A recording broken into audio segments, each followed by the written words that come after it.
Hello friends, இந்த வீடியோல Photoshop cc2015 வெர்ஷனோட system recommend பார்க்க போறோம்.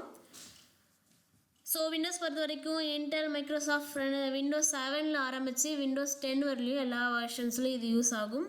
ஸோ மேக் பொறுத்த வரைக்கும் 10.9க்கு மேலே இருக்கணும் இந்த வெர்ஷன் யூஸ் பண்ணணும் அப்படின்னா. மெயினாக ரேம் வந்து பார்த்திங்கன்னா மினிமம் 2GB ரேமு, ஆனால் 8GB ரெக்கமெண்டட் அப்படின்னு கொடுத்துருக்காங்க. ஸோ 8GB விட கம்மியாக இருக்கிற 4GB லேப்டாப்லலாம் சிஸ்டம்லாம் யூஸ் பண்ணிங்க அப்படின்னா உங்களுக்கு ஸ்லோவாக இருக்கும்.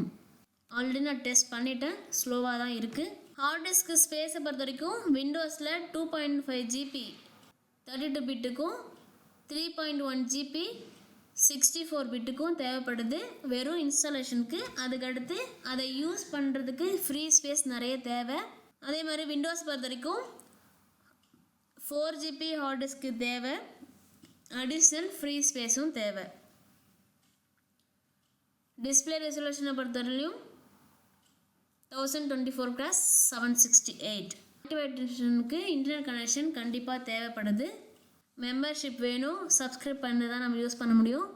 மெம்பர்ஷிப் வேலிடேஷன் இருக்க வரல யூஸ் பண்ண முடியும். ஆன்லைன் சர்வீஸ்க்கு வந்து இன்டர்நெட் கனெக்ஷன் எப்போ இருக்கணும். 32 பிட்டில் இந்த 3D ஃபீச்சர்ஸ் வந்து ஒர்க் ஆகாது. மினிமம் விராம் வந்து 512MB இருக்கணும். பெரிய ஃபீச்சர்ஸ் வேணும்னா 64 பிட் விண்டோஸ் தான் தேவை. ஸோ 64 பிட்டு தான் எல்லாத்துக்குமே கன்வீனியன்ட்டானது. 32 பிட்டு விண்டோஸ்லேயும் போகவே போகாதீங்க. தேங்க்ஸ் ஃபார் வாட்சிங்.